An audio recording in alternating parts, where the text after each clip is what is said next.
하늘로부터 진노가 임하는 불경건한 사람들, 불의한 사람들에게 임하는 하나님의 심판은 하늘에서 내리는 물 심판 또는 하늘에서 내리는 불 심판이 아닙니다. 그들에게 임하는 하나님의 심판은 마음의 정욕대로 더러움에 내버려 두시는 것입니다. 자기 욕망대로, 자기 마음대로, 그리고 자기 소견에 오른 대로 사는 것은 인간의 자유가 아니라 하나님의 저주이자 하나님의 심판입니다. 하나님이 마음의 정욕대로 더러움에 내버려 두시면 첫 번째, 하나님 앞에서 영적으로 부끄러운 창피를 당하고 모욕을 당할 것입니다. 두 번째, 하나님의 진리를 거짓 것으로 바꾸어 피조물을 조물주보다 더 경배하고 섬길 것입니다. 그러나 하나님은 저와 여러분을 마음의 정욕대로 더러움에 내버려 두시지 아니하시고 적극적으로 개입하시고 간섭하시고 인도하시고 보호하시고 공급해 주십니다. 하나님께서는 하나님의 자녀인 저와 여러분을 하나님의 뜻인 거룩한 사람으로 만들어 가시기 위해 고난을 통해 연단과 훈련도 하시고 때로는 징계도 하시고 채찍질도 하십니다. 하나님이 저와 여러분을 탕자처럼 내버려 두지 아니하시고 세밀하게 간섭해 주시는 하나님의 은혜와 복에 늘 감사하시고 하나님도 섬기고 다른 우상도 섬기는 영적 이중생활 또는 하나님보다 나를 더 우선적으로 섬기는 영적 우상 숭배를 하지 마시고 오직 하나님만 섬기시는 등천의 가족들이 되시기를 바랍니다. 오늘은 지난주에 이어서 불의로 진리를 막는 사람들, 다시 말하면 불경건한 사람들, 불의한 사람들에게 하나님로부터 어떤 진노와 심판을 받는지에 대해 하나님의 말씀을 듣고자 합니다. 로마서 1장 26절입니다. 같이 읽어봅니다. 이 때문에 하나님께서 그들을 부끄러운 욕심에 내버려 두셨으니 곧 그들의 여자들도 순리대로 쓸 것을 바꾸어 영리로 쓰며. 26절은 이 때문에 라는 말로 시작합니다. 하나님께서 왜 불경건한 사람들, 불의한 사람들을 부끄러운 욕심에 내버려 두셨는지 그 이유를 설명하고 있습니다. 하나님이 불경건한 사람들, 불의한 사람들을 부끄러운 욕심에 내버려 두시는 그 이유가 바로 로마서 1장 25절 말씀입니다. 같이 읽어봅니다. 이는 그들이 하나님의 진리를 거짓 것으로 바꾸어 피조물을 조물주보다 더 경배하고 섬김이라. 하나님께서 부끄러운 욕심에 내버려 두시는 이유는 불경건한 사람들과 불의한 사람들이 하나님의 진리를 거짓 것으로 바꾸어 피조물을 조물주보다 더 경배하고 섬겼기 때문입니다. 한마디로 말하면 하나님만 섬기지 않고 하나님도 섬기고 우상도 함께 섬겼기 때문입니다. 그리고 하나님도 섬기고 나도 섬겼기 때문입니다. 더 자세히 이야기하면 하나님보다도 나를 더 우선적으로 섬기고 하나님보다도 나를 더 많이 경배했기 때문입니다. 하나님 영광보다 내 영광을 위해 살았기 때문입니다. 그러므로 여러분, 하나님이 불경건한 사람들, 불의한 사람들에게 내리실 하나님의 심판은 두 번째, 지난주에 이어서기 때문에 두 번째입니다. 두 번째, 하나님께서 그들을 부끄러운 욕심에 내버려 두시는 것입니다. 로마서 1장 26절, 27절입니다. 같이 읽어봅니다.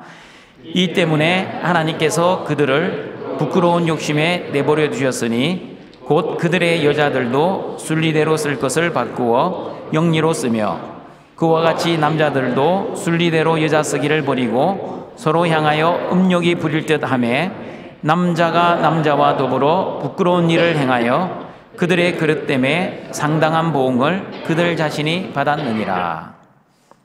부끄러움의 헬라어는 아티미아입니다. 아티미아는 불명예, 수치, 치욕이라는 뜻입니다. 그리고 욕심이라는 헬라어는 파도스입니다. 파도스는 욕정, 색욕이라는 뜻입니다. 그러므로 부끄러운 욕심이란 수치스러운 욕정, 치욕스러운 색욕을 의미합니다. 그러면 수치스러운 욕정과 치욕스러운 색욕은 무엇입니까? 수치스러운 욕정과 치욕스러운 색욕이 무엇인지 로마서 1장 26절, 27절을 다시 읽어보겠습니다.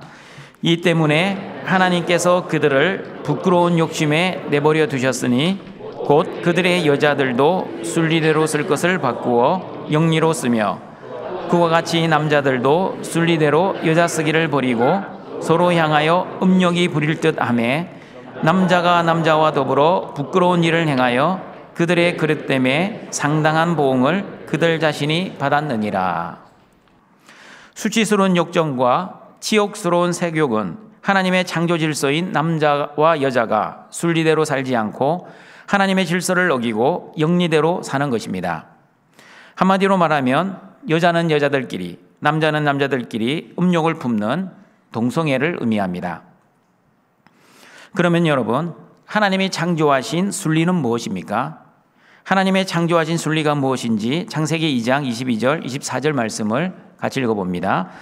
여호와 하나님이 아담에게서 취하신 그 갈빗대로 여자를 만드시고 그들 아담에게로 이끌어 오시니 아담이 이르되 이는 내 뼈 중에 뼈요 살 중에 살이라. 이것을 남자에게서 취하였은즉 여자라 부르리라 하니라.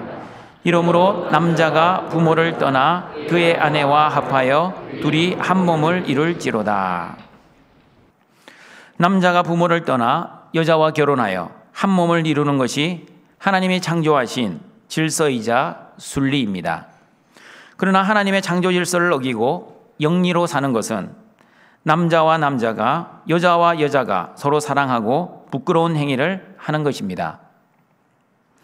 아들이 엄마에게 물어보았습니다. 엄마, 기독교는 사랑의 종교가 아닌가요? 사랑의 종교인 기독교가 왜 동성 간의 사랑을 죄라고 하는가요? 모든 사람은 자신의 행복을 추구하고 행복을 선택할 권리와 자유가 있는 것이 아닙니까? 이성 간의 사랑만 사랑이고 동성 간의 사랑은 사랑이 아니고 죄라고 한다면 동성애를 하는 소수의 사람들을 차별하는 것 아닙니까? 여러분의 자녀들이 동성애에 대해 이렇게 질문을 한다면 여러분은 어떻게 대답을 하시겠습니까? 대답은 어렵지 않습니다. 동성애가 죄라는 이유는 단순하고 명확합니다. 복잡하지 않습니다. 동성애는 하나님께서 죄라고 말씀하셨기 때문입니다. 레위기 20장 13절입니다. 같이 읽어봅니다. 누구든지 여인과 동침하듯 남자와 동침하면 둘 다 가증한 일을 행함인즉 반드시 죽일지니 자기의 피가 자기에게로 돌아가리라. 동성애를 찬성하는 사람들은 동성애는 사랑이고 성적 취향이자 개인의 인권이자 행복 추구의 자유라고 주장합니다. 그러나 여러분, 하나님은 분명히 말씀하셨습니다. 남자가 남자와 동침하면 둘 다 가증한 일을 행하였기에 반드시 죽이라고 명령하셨습니다. 여러분, 동성애는 사랑이 아닙니다. 동성애라는 단어가 동성끼리의 사랑이라고 정의를 하고 있으니 동성애가 마치 아름다운 러브스토리인 줄 착각을 합니다. 그러나 여러분, 성경은 동성애를 사랑으로 보지 않습니다. 그러면 어떻게 보고 있습니까? 하나님의 창조 질서인 순리대로 살지 않고 하나님의 창조 질서를 어기고 영리대로 사는 것으로 보고 있습니다. 그리고 남자와 남자가, 여자와 여자가 서로 음욕을 부릴 듯 이뤄 서로 부끄러운 짓을 하는 가증스러운 죄라고 말씀합니다. 그리고 동성애의 죄를 저지르면 상당한 보응을 받을 것이라고 말씀합니다. 동성애가 어떤 상당한 보응을 받게 되는지 고린도전서 6장 9절과 10절은 이렇게 말씀합니다. 같이 읽어봅니다. 불의한 자가 하나님의 나라를 유업으로 받지 못할 줄을 알지 못하느냐?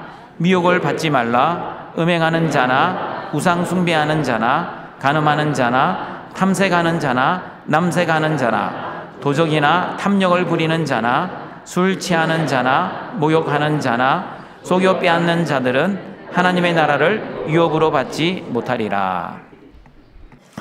여러분, 불의한 자, 다시 말하면 하나님의 나라를 유업으로 받지 못하는 사람들 중에 탐색하는 자가 있습니다. 탐색하는 자는 남자로서 몸을 파는 남창을 의미합니다. 그리고 남색하는 자도 하나님의 나라를 유업으로 받지 못합니다. 남색하는 자는 동성연애를 하는 사람을 의미합니다. 동성끼리 성관계를 하는 동성애를 하는 자들이 받는 하나님의 심판은 하나님 나라에 들어가지 못하는 영원한 심판과 영원한 멸망이라고 말씀합니다. 로마서 1장 32절에서도 하나님께서 심판하시는 자들, 하나님이 그냥 내버려 두시는 자들이 당할 심판은 사형이라고 말씀합니다. 같이 읽어봅니다. 그들이 이 같은 일을 행하는 자는 사형에 해당한다고 하나님께서 정하심을 알고도 자기들만 행할 뿐 아니라 또한 그런 일을 행하는 자들을 옳다 하느니라. 하나님은 동성애를 사형에 해당한다고 말씀하시는데, 동성애를 찬성하는 사람들은 동성애가 왜 죄냐며 사람들을 선동합니다. 어떻게 선동합니까? 동성애는 남에게 피해를 주는 것도 아니고 자신의 성적 취향에 불과한데 왜 죄입니까? 동성애를 비판하는 것은 인간의 행복 추구권과 자유를 침해하는 행위이고 소수의 인권을 짓밟는 행위입니다. 그리고 세계 많은 국가에서 동성애를 합법화하고 있는데 동성애를 반대하는 것은 세계화의 추세에 맞지 않는 것입니다. 그리고 어떤 사람의 동성애는 후천적인 것이 아니라 자신의 의지하고는 상관없이 타고난 유전 인자 때문에 생기는 것입니다. 여러분, 이 모든 주장들은 사람이 주인되어 있기 때문에 나오는 인본주의자들의 주장입니다. 사람이 주인되어 있으면 사람의 인권과 자유, 그리고 행복 추구권을 주장하게 됩니다. 사람이 주인되어 있으면 사람의 권리를 주장하고 사람들의 결정, 특별히 다수결의 원리에 따라 모든 것을 결정하려고 합니다. 그러나 여러분, 저와 여러분은 하나님을 주인으로 모시고 사는 신본주의자들입니다. 예수님만이 나의 주와 그리스도라고 고백하는 복음을 믿는 자들입니다. 그러면 하나님의 말씀을 따라 살아야 하는 하나님의 자녀들입니다. 하나님의 말씀이 죄라고 하면 죄이고 하나님의 말씀이 죄가 아니라고 하면 죄가 아닌 것입니다. 그런데 인본주의자들은 어떻습니까? 하나님 말씀과 아무런 상관없이 자신의 뜻에 맞으면 선이고 자신의 뜻에 맞지 않으면 악입니다. 자신이 생각하기에 죄라고 생각하면 죄가 되고 자신이 생각하기에 죄가 아니라고 생각하면 죄가 되지 않습니다. 여러분, 인본주의자들이 왜 이렇게 선과 악을 판단하게 되었습니까? 왜 그렇게 되었는지 그 원인을 알 수 있는 창세기 3장 5절과 6절 말씀을 같이 읽어보겠습니다.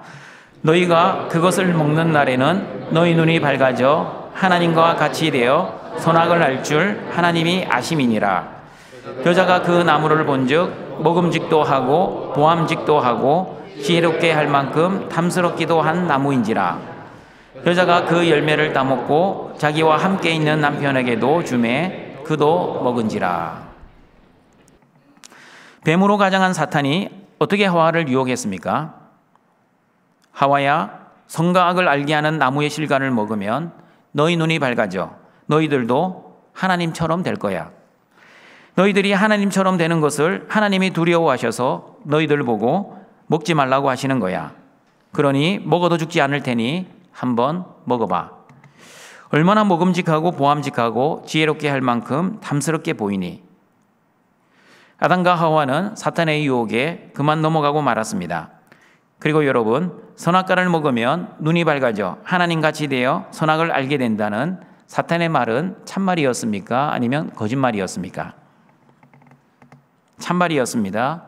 선악과 범죄의 본질은 하나님을 주인으로 모시고 살아가야 할 아담과 하와가 하나님을 주인으로 모시지 않고 이제는 내가 주인 되어 내 마음대로, 내 뜻대로, 내 생각대로 살아가게 되었다는 것입니다.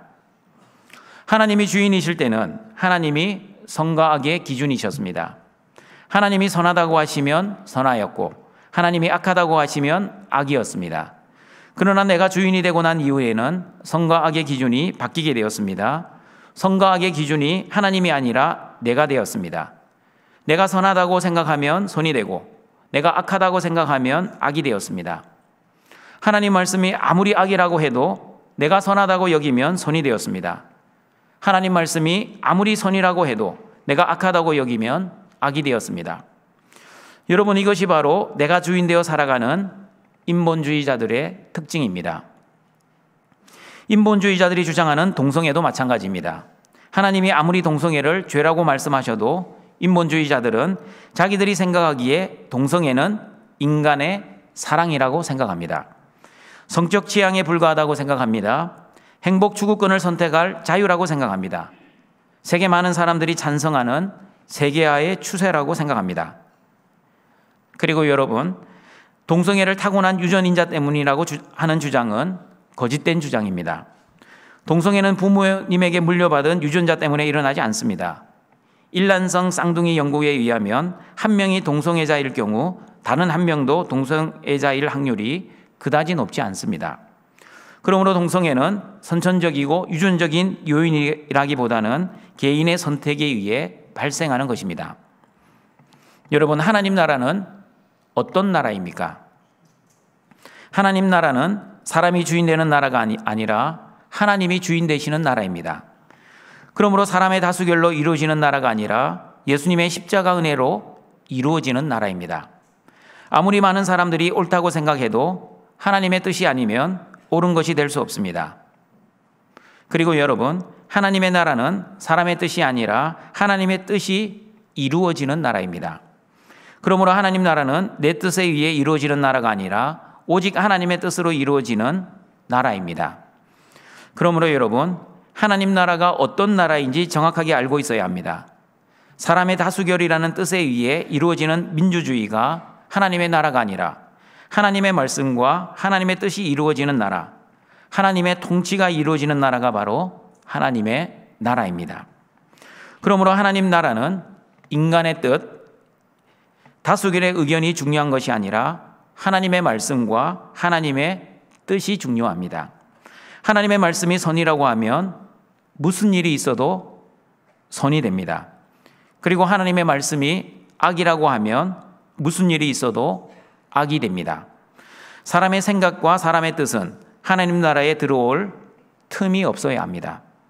그러나 여러분, 선악과 범죄가 이 세상에 들어온 이유, 세상은 하나님이 주인 되는 나라가 아니라 사람이 주인 되는 나라가 되어버렸습니다. 사람이 주인 되는 인본주의 나라가 되었다는 것을 잘 보여주는 것이 바로 창세기 19장의 소돔과 고모라 이야기입니다. 창세기 19장 4절과 5절 말씀입니다. 같이 읽어봅니다. 그들이 눕기 전에 그 성 사람 곧 소돔 백성들이 노소를 막론하고 원건에서 다 모여 그 집을 에워싸고 롯을 부르고 그에게 이르되 오늘 밤에 내게 온 사람들이 어디 있느냐 이끌어내라 우리가 그들을 상관하리라. 소돔에 살고 있는 롯에게 두 천사가 찾아왔습니다.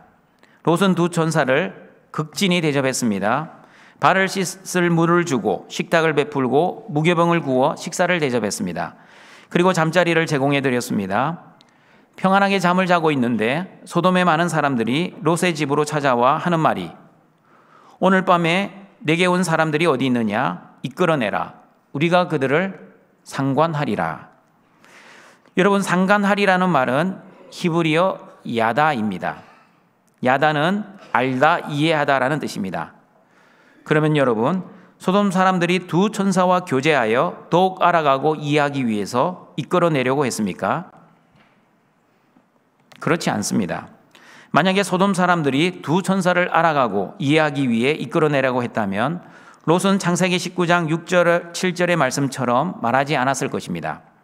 롯이 창세기 19장 6절 7절에서 어떻게 말을 했는지 같이 읽어보겠습니다.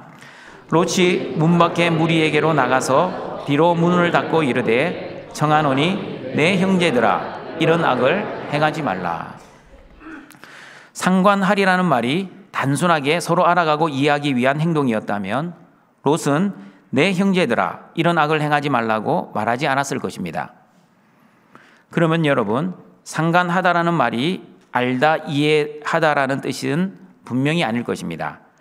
그러면 상관하다는 말이 어떤 뜻인지 창세기 4장 1절을 읽어보겠습니다. 아담이 그의 아내 하와와 동침하매 하와가 임신하여 가인을 낳고 이르되 내가 여호와로 말미암아 득남하였다 하니라. 동침하매의 히브리어가 야다입니다. 그러므로 야다는 성관계를 가지다라는 뜻입니다. 그러면 여러분, 소돔의 사람들이 왜 두 천사를 이끌어내라고 롯에게 말을 했습니까? 두 천사와 성관계를 맺으려고 했기 때문입니다. 그리고 베드로후서 2장 7절과 8절의 말씀을 보시면 소돔 사람들의 행위는 무법한 자들의 음란한 행실, 불법의 행실이었다고 분명히 말씀합니다.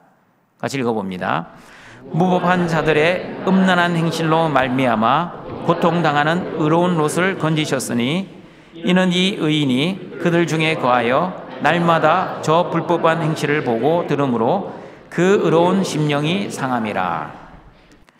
등촌가족 여러분, 소돔 사람들이 두 천사를 이끌어 성관계를 하려고 했던 일이 얼마나 수치스러운 욕정이자 치욕스러운 세욕입니까? 그런데 여러분, 어떻게 소돔 사람들이 롯에게 찾아온 손님에게 부끄러운 일을 이렇게 당당하게 요구할 수 있었습니까? 이 모습이 바로 하나님을 주인으로 여기지 않고 자기가 주인 되어 살아가는 인본주의자들의 당당한 모습입니다. 하나님 말씀대로 살지 않고 자신의 뜻대로 살아가는 인본주의자들의 당연한 모습입니다. 자기가 주인 되어 살면 자신이 기준이 되어 하나님이 어떻게 말씀하시든지 상관없이 자신이 선과 악을 판단합니다. 하나님이 말씀하시는 분명한 죄도 자신들이 생각하기에 죄가 아니면 죄로 여기지 않는 뻔뻔한 모습입니다. 여러분, 소돔과 고모라 시대만 동성애가 편만했던 것이 아니었습니다. 바울이 로마서를 적고 있는 2000년 전 로마사에도 동성애가 편만했습니다. 역사 기록에 의하면 그리스 로마 문화권에서도 동성애가 만연하고 있었음을 알 수 있습니다. 그 당시 남자들이 이런 생각을 하고 있었다고 합니다. 남자가 여자와 결혼하는 것은 아기를 낳기 위한 목적에 불과했습니다. 그러나 진정한 사랑은 남자와 여자와의 사랑이 아니라 남자와 남자의 사랑으로 여겼습니다. 그리고 그 당시에는 신분이 뚜렷한 계급 사회였기에 귀족 남자들에게 성적으로 착취당하는 노예들이 많았다고 합니다. 그리고 그리스 로마 신화에서도 동성애에 관련한 신화들이 있습니다. 예를 들면 제우스는 가니메데스라는 양치기 소년을 사랑하여 올림푸스로 납치하여 성적 애정 행각을 했을 뿐만 아니라 술 맡은 관원장의 벼슬까지 주는 그 신화 이야기를 보면 그리스 로마 사회가 얼마나 동성애가 만연했다는 사실을 알 수 있습니다. 그런데 여러분, 더욱 놀라운 사실은 한국 교회 안에도 동성애를 지지하는 교회가 있다는 사실입니다. 여러분, 혹시 퀴어 신학이라고 들어보셨습니까? 퀴어 축제라는 말은 많이 들어보셨을 겁니다. 동성애자들이 하는 축제를 퀴어 축제라고 말을 합니다. 그러나 현대 신학 중에 동성애를 지지하는 퀴어 신학이라는 것이 있습니다. 퀴어 신학은 동성애를 성경적으로 정당화하려는 신학적인 시도입니다. 이제부터 퀴어 신학에서 주장하는 내용들을 알려드립니다. 여러분에게 퀴어 신학을 믿으라고 알려드리는 것이 아니라 퀴어 신학을 잘 알고 있어야 퀴어 신학의 미혹을 당하지 않을 수 있기 때문에 알려드리는 것입니다. 그러니 지금부터 퀴어 신학의 내용이니 정신 바짝 차리고 들어보시길 바랍니다. 하나님은 사랑이십니다. 믿으시나요? 퀴어 신학도 가장 기본은 하나님의 사랑에서부터 시작합니다. 하나님의 사랑은 윤리적 규범과 경계를 허물고 초월하는 급진적인 사랑입니다. 이 말은 뭐냐면 하나님은 모든 사람들을 다 사랑하시지 누구만 구별해서 사랑하시지 않는 하나님이라고 그렇게 주장합니다. 그러므로 하나님의 급진적인 사랑은 심지어 동성애도 인정하는 하나님의 사랑이라고 주장합니다. 첫사람 아담은 안드로진이었다고 주장합니다. 안드로진 들어보셨습니까? 남성과 여성이 합쳐진 중성을 의미합니다. 아담이 처음 창조되었을 때는 중성인 안드로진이었는데 아담의 갈비뼈로 하와를 만들 때 아담은 남성이 되고 하와는 여성으로 나누어지게 되었다고 주장합니다. 그리고 예수님도 안드로진, 즉 중성이었다라고 주장합니다. 예수님은 동정녀의 탄생을 하셨기에 아버지로부터 Y 염색체를 물려받지 못했기에 예수님은 색체상으로는 여성이고 외모적으로는 남성이었다라고 주장합니다. 그리고 요한복음 13장 23절의 말씀, 예수의 제자 중 하나 곧 그가 사랑하시는 자가 예수의 품에 의지하여 누웠는지라 라는 그 말씀을 인용하여 예수님과 사도 요한은 동성애를 하는 관계였다라고 주장합니다. 어떻게 남자끼리 서로 드러누워서 또한 사랑하는 자라고 성경에 버젓이 기록하고 있느냐? 예수님과 사도 요한은 동성애를 하는 관계였다라고 주장합니다.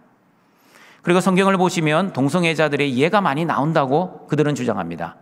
그 중에 한 예가 아브라함과 조카 롯이 동성애자였다고 주장합니다. 그들이 동성애자였기에 아브라함은 조카 롯을 데리고 갈대아 우르를 떠났다고 주장합니다. 그리고 아브라함이 롯을 자기의 상속자로 세우려고도 시도했습니다. 그러나 하나님이 그것을 막으셨습니다. 그리고 다윗과 요나단도 동성애자였기에 요나단의 아버지 사울이 다윗을 미워하여 죽이려고 했으며, 그리고 룻과 시어머니 나오미도 동성애를 하였다라고 봅니다. 시어머니 나오미가 떠나라고 했음에도 불구하고 룻이 떠나지 않은 이유는 그들 사이가 사랑하는 사이였기 때문에 떠나지 않고, 어머니가 가시는 곳에 나도 가고 어머니가 가지 않으면 나도 가지 않겠다고 그렇게 사랑 고백을 했다고 합니다. 그리고 보아스는 시내리로 롯과 나오미에게 이용당했다고 주장합니다. 사랑하는 등촌가족 여러분, 퀴어 신학은 이단보다 더 무서운 이단입니다. 교회 안에 들어와 교회를 허무는 최고 무서운 이단입니다. 하나님의 창조 질서를 무너뜨리고 우리 자녀들의 성 정체성에 혼란을 야기하고, 무엇보다도 하나님을 하나님으로 믿지 않고 자기가 만든 하나님으로 믿는 가장 심각한 이단입니다. 그러므로 하나님의 말씀과 하나님의 뜻을 곡해하는 퀴어 신학의 심각성과 위험을 잘 알고 있어야 그들의 유혹에 넘어가지 않을 수 있습니다. 그러므로 여러분, 어둠에 넘어가지 않으려면 빛 가운데 거하면 됩니다. 올바른 예수 그리스도의 십자가 복음으로 하나님을 하나님으로 믿고, 다시 말하면 하나님만을 주인으로 여기고 하나님만을 섬기고 예수님을 나의 주와 그리스도로 믿어 성령의 은혜 가운데 올바른 신앙생활을 하시면 절대 이단에 넘어가지 않을 것입니다. 올바른 신앙생활, 어떤 신앙생활입니까? 신앙생활은 주인 바꾸는 생활입니다. 내가 주인이 아니라 예수님만이 나의 주인 되십니다. 그리고 신앙생활은 나를 위해서가 아니라 하나님을 위해 하는 것입니다. 나를 위해 신앙생활을 하면 기복주의자, 인본주의자가 될 것이지만 하나님을 위해 신앙생활을 하면 수복주의자, 신본주의자가 될 것입니다. 그리고 신앙생활은 나의 열심과 노력으로 하는 것이 아니라 하나님의 은혜로 내가 열심히 하는 것입니다. 신앙생활은 하나님의 뜻인 거룩한 생활입니다. 그리고 신앙생활은 하나님의 말씀과 하나님의 뜻으로 하나님의 나라를 이루어가는 생활입니다. 그러므로 등촌가족 여러분, 올바른 신앙생활을 하지 않으면 교회 안과 밖에서 하나님의 말씀을 어지럽히고 하나님의 나라를 공격하는 어둠의 권세에 하나님의 나라가 넘어질 위험이 있습니다. 지금 국회에 상정되어 있는 평등 법안을 보시면 이런 내용이 있습니다. 성별이란 여성, 남성, 그 외에 분류하기 어려운 성을 말한다. 여러분, 예전에는 성별이란 남성, 여성밖에 없었습니다. 그런데 요즘은 여성, 남성, 그 외에 분류하기 어려운 성, 제3의 성이 있습니다. 그리고 요즘은 성이라는 말보다 젠더라는 말을 선호합니다. 여러분, 설문조사를 해보시면 이제 이 법이 통과되고 나면 이제 설문지에 당신은 남성, 여성 체크하라 그러는 그 체크란에 많은 성들이 이제 기록될 겁니다. 성전환 수술을 한 사람을 트랜스젠더라고 합니다. 그리고 여러분, 젠더 플루이드라는 말을 들어보셨습니까? 젠더 플루이드, 성 정체성에 혼돈이 온 사람들입니다. 아침에는 남자였는데 저녁에는 여자가 됩니다. 자기가 남자인지 여자인지 자기 스스로 구별을 못합니다. 성별이 유동적으로 전환되는 사람들입니다. 이런 사람들은 남자 화장실과 여자 화장실도 자기 마음대로 들락거립니다. 그리고 여러분, 평등법에서 말하는 차별의 개념은 이렇습니다. 이 법안에 이렇게 되어 있습니다. 우리 차별하지 말자는 말은 참으로 좋은 말입니다. 누가 누구를 차별하면 안 되지 않습니까? 그런데 이 차별하지 말자는 내용에 어떤 내용이 들어가 있는지 한번 잘 들어보시길 바랍니다. 차별이란 고용, 재화, 용역의 공급이나 이용, 교육, 공공서비스의 제공, 이용 등 모든 영역에 있어서 정당한 이유 없이 성별, 장애, 병력, 나이, 출신국가, 출신민족, 인종, 피부색, 출신지역, 용모, 유전정보 등 신체 조건, 혼인 여부, 임신 또는 출산, 가족 형태 및 가족 상황, 종교, 사상 또는 정치적 의견, 전과, 그리고 이 두 가지가 이제 들어와 있습니다. 성적 취향, 성별 정체성, 학력, 고용 형태, 사회적 신분 등 어떠한 사유로도 개인이나 집단을 분리, 구별, 제한, 배제하거나 불리하게 대우하는 하는 행위를 말한다 라고 법이 지금 제정되어 있습니다. 평등법에 의하면 성적 취향, 성별 정체성을 차별하지 말아야 합니다. 그리고 손해배상 조항에 보시면 차별로 인정되는 경우 법원은 그 손해액의 3배 이상 5배 이하에 해당하는 범위에서 손해배상액을 정할 수 있다라고 규정하고 있습니다. 여러분, 이 평등법안이 통과되면 설교 시간에 이 강단에서 동성애는 죄라는 설교를 하면 저는 법원에 불려가 재판을 받아야 하고 벌금까지 내야 합니다. 하나님이 죄라고 하시는 것도 목사가 이제 더 이상 교회에서 설교조차 하지 못하게 될 것입니다. 사람들을 차별하지 말자고 만든 포괄적 차별금지법, 평등법이 이제는 하나님의 자녀들을 차별하고 하나님의 교회를 정죄하는 법이 될 것입니다. 여러분, 이것이 바로 하나님을 버리고 떠난 인본주의의 실상입니다. 사람이 주인되어 살면 하나님의 권위를 인정하지 않고 하나님의 말씀보다 인간의 자유와 권리를 우선하며 하나님을 종처럼 부리려고 할 것입니다. 그러므로 동청가족 여러분, 인본주의자들이 아무리 사람이 주인되는 세상을 만들려고 해도 저와 여러분은 그들의 주장에 동화되지 않고 거룩하고 구별된 하나님의 자녀, 신본주의자로 살아가시기를 바랍니다. 하나님만을 주인으로 모시고 하나님의 말씀과 하나님의 뜻과 하나님의 나라를 위해 살아가시기를 바랍니다. 예수님만이 나의 주와 그리스도가 되신다는 복음으로만 살아가시길 바랍니다. 세상 사람들이 아무리 다수결로 주장한다 할지라도 하나님의 말씀이 기준이 되어 하나님의 뜻을 위해서만 살아가시기를 바랍니다. 말씀을 정리하도록 하겠습니다. 불경건한 사람, 불의한 사람들에게 임할 하나님의 심판은 첫 번째, 마음의 정욕대로 더러움에 내버려 두시는 것입니다. 두 번째 심판은 부끄러운 욕심에 내버려 두시는 것입니다.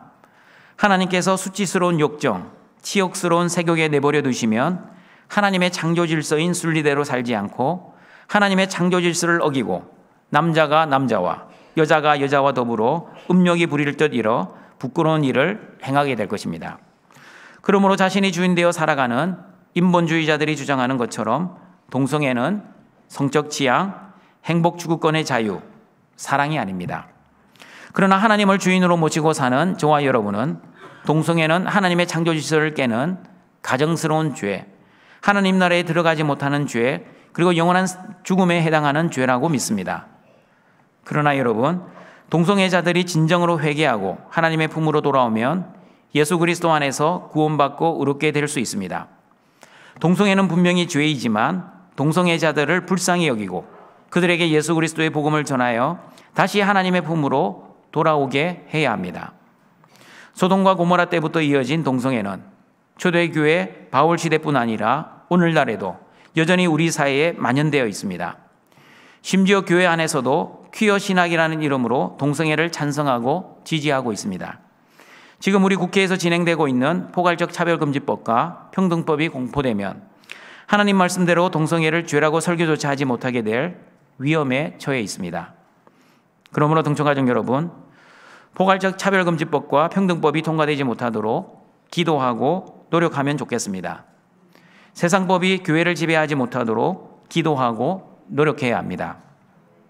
하나님만을 주인으로 모시고 하나님의 말씀과 뜻을 통해 이 땅에 하나님의 통치가 이루어지는 하나님의 나라가 이루어가는 모든 등촌 가족들이 되시길 주님의 이름으로 축원합니다. 사랑과 자비가 풍성하신 하나님 아버지, 허물과 죄로 죽은 죄인들을 십자가의 은혜로 살려주시고 오늘도 영과 진리의 예배자로 불러주시니 감사합니다. 예배당 안에서뿐만 아니라 예배당 밖에서도 거룩한 산제물의 예배자가 될 수 있도록 은혜를 내려 주시옵소서. 하나님 아버지, 등촌의 가족들을 부끄러운 욕심에 내버려 두지 아니하시니 감사합니다. 하나님 보시기에 수치스러운 욕정과 치욕스러운 세욕에 내버려 두지 않고 하나님의 창조 질서대로 살아가게 하시고 예수님만을 주인으로 모시고 하나님의 말씀과 하나님의 뜻대로 살아 동성애를 죄로 여기게 하시고, 그러나 동성애자들도 하나님의 구원이 필요한 자들임을 깨달아 그들에게도 예수 그리스도의 십자가 복음을 전하고 하나님의 사랑을 전하여 예수님의 품으로 돌아올 수 있도록 은혜를 내려 주시옵소서. 예수님의 이름으로 기도드립니다. 아멘.